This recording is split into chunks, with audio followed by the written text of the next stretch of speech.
오늘 주신 말씀은 역대하 10장 16절부터 11장 4절까지의 말씀입니다. 역대하 10장 16절부터 11장 4절까지의 말씀 받들어 읽겠습니다. 온 이스라엘은 왕이 자기들의 말을 듣지 아니함을 보고 왕에게 대답하여 이르되 우리가 다윗과 무슨 관계가 있느냐? 이새의 아들에게서 받을 유산이 없도다. 이스라엘아 각각 너희의 장막으로 돌아가라. 다윗이여 이제 너는 네 집이나 돌보라 하고 온 이스라엘이 그들의 장막으로 돌아가니라. 그러나 유다 성읍들에 사는 이스라엘 자손들에게는 르호보암이 그들의 왕이 되었더라. 르호보암 왕이 역군의 감독 하도람을 보냈더니 이스라엘 자손이 저를 돌로 쳐 죽인지라. 르호보암 왕이 급히 수레에 올라 예루살렘으로 도망하였더라. 이에 이스라엘이 다윗의 집을 배반하여 오늘날까지 이르니라. 르호보암이 예루살렘에 이르러 유다와 베냐민 족속을 모으니 택한 용사가 18만 명이라. 이스라엘과 싸워 나라를 회복하여 르호보암에게 돌리려 하더니 여호와의 말씀이 하나님의 사람 스마야에게 임하여 이르시되 솔로몬의 아들 유다 왕 르호보암과 유다와 베냐민에 속한 모든 이스라엘 무리에게 말하여 이르기를 여호와께서 이같이 말씀하시기를 너희는 올라가지 말라. 너희 형제와 싸우지 말고 각기 집으로 돌아가라. 이 일이 내게로 말미암아 난 것이라 하셨다 하라 하신지라. 그들이 여호와의 말씀을 듣고 돌아가고 여로보암을 치러 가던 길에서 되돌아왔더라. 아멘. 르호보암이 자신에게 나왔던 이스라엘 대표들, 북이스라엘 10지파의 대표들에게 안 좋은 말로 말했지요. 내가 우리 아버지처럼 너희들을 심하게 노역시키지 않고 짐을 가볍게 해주겠다. 이런 대답을 기대하고 모였던 북이스라엘의 대표들에게 아버지보다 내가 더 심하게 할 거다. 복종해라. 강압적인 말을 했지요. 그 소리를 듣고 북이스라엘의 10지파에서 온 사람들이 다 그냥 흩어져 봅니다. 너희들만 이제 왕 말 안 들을 거요. 흩어진 거예요, 그냥. 그러나 그럼에도 불구하고 르호보암은 그래도 내가 감독을 보내면 듣겠지라고 막연한 생각을 했어요. 너무너무 어리석은 생각이에요. 저들이 화가 나서 이제 왕 안 섬기겠다고 떠났는데도 그래도 내가 왕인데 명령하면 듣겠지. 이런 어리석은 생각을 하고, 그러니까 이것은 한마디로 어려서부터 왕자로 살아오고 자신들 앞에서 아버지와 자신 앞에 누구나 고개를 숙이고 허리를 굽히던 것, 그것들이 익숙해져서 자신이 어떻게 해야 될지를 알지 못하는 그 교만한 마음에서 온 실패이고 또 하나님께 묻지 아니함으로 인한 실패였어요. 백성들이 와서 그런 말을 할 때에 만약 그 할아버지 다윗 같았으면 늙은 신하에게 묻고 젊은 신하에게 묻고 그건 할 수 있어요. 그 다음에 최종적으로는 하나님께 물었을 거예요. 그러나 르호보암은 그렇게 하지 않았어요. 르호보암은 자기 마음대로 자기 마음에 드는 결정을 했지요. 말씀에 의해서 결정한 것도 아니고 선지자의 말을 들은 것도 아니고 하나님께 물은 것도 아니고 자기 생각으로 자기가 좋아하는 결정을 내린 거예요. 그리고서 내가 결정 내렸으니 될 것이라는 어리석은 생각을 한 거예요. 그리고 감독관을 보냈더니 이 감독관 하도람이 북이스라엘 사람들에 의해서 죽임을 당하는 비극을 맛보게 됩니다.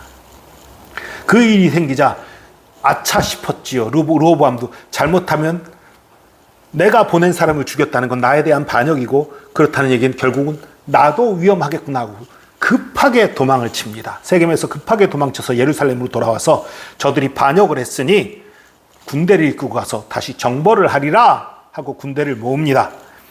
그래서 택한 용사가 18만 명이에요. 정예병이에요. 물론 북이스라엘에는 더 많은 병사가 있지만 문제는 이들은 서로 연합되어 있지도 않고 조직화되어 있지도 않고 체계가 갖춰져 있지도 않은 거예요. 체계가 갖춰져 있지 않고 조직화되지 않으면 숫자가 많아도 소용없는 거예요. 이 남유다와 이 유다와 베냐민의 18만 명이면 충분히 정벌이 가능한 숫자예요. 그 군대를 이끌고 나가는데 선지자 스마야를 통해서 하나님 말씀이 임했어요. 싸우지 마라. 이것은 하나님으로부터 임한 일이다. 그 말을 듣고 물러가요. 이 말을 듣고 르호보암도 여기서 포기를 해요. 이건 뭐냐면요. 르호보암이 하나님을 안 믿은 게 아니에요. 믿었어요. 하나님을 믿는데 그냥 믿는 거예요. 대충 믿는 거예요. 하나님은 내 삶의 전부입니다. 가장 소중하고 가장 중요한 삶의 가치입니다. 그러나 르호보암은 그런 게 아니에요. 믿어야 하고 거역하면 안 되는 존재이지만 내 삶을 인도하는 분이 아닌 거예요. 내 삶에 밀접한 분이 아닌 거예요. 나는 그냥 하나님한테서 어떤 명령이 오면 따르는 거고 제사 드려야 될 때 드리는 거고 그거면 됐다. 나는 내 삶은 내 마음대로 산다라는 식의 생각을 가졌던 것이 르호보암이었어요. 그러나 하나님부터 중요한 명령이 선지자를 통해서 내려오니까 북이스라엘 점령하고 싶었지만 포기합니다. 이런 마음 가졌는데도 하나님을 중요하게 여기지 않는 어리석음. 그런 이 어리석음이 오늘날 수많은 그리스도인들에게서도 볼 수 있어요. 예수 믿어야 구원받지. 천국 가려면 예수 믿어야지. 그래, 예배 참석해야지.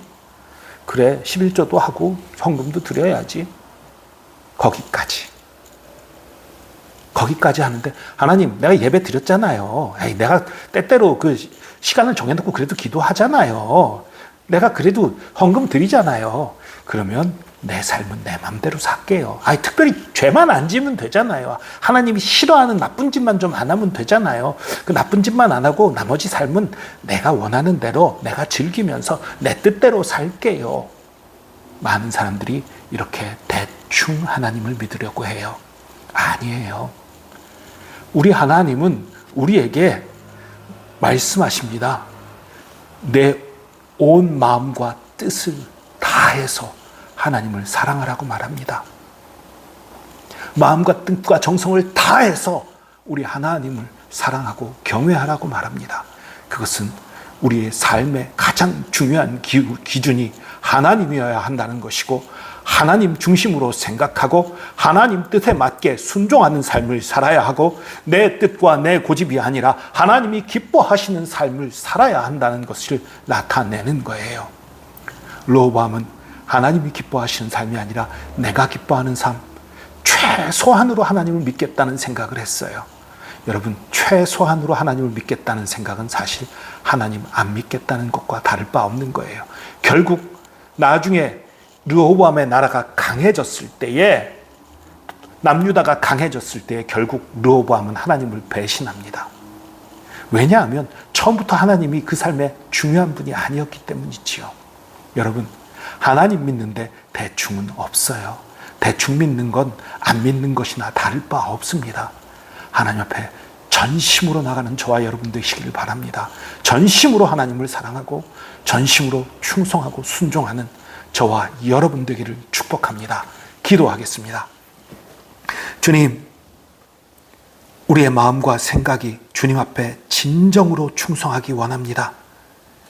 입으로는 주님을 사랑한다, 입으로는 순종하겠다 말하면서 최소한의 예배와 기도 생활과 그리고 헌금 생활로 할 것 다 했다 생각하고 그 외에는 내 뜻대로 내 마음대로 살겠다는 이 어리석은 생각들, 미련한 생각에서 벗어나게 하여 주시옵소서. 진정으로 주님을 사랑하고 온 마음 다해, 온 몸 다해 주님을 의지하고 따르는 삶을 사는 저희들 되게 하여 주시옵소서. 그래서 주님의 기쁨이 나의 기쁨이 되며 주님의 영광이 나의 영광이 되고 내 삶의 전부가 주님이게 하여 주시옵소서. 그래서 주님을 기쁘시게 하는 삶을 살고 그래서 주님과 하나 되는 놀라운 복을 누리는 저희들 되게 하여 주시옵소서. 함께 하심 감사드립니다. 감사드리며 예수 그리스도의 이름으로 기도합니다. 아멘.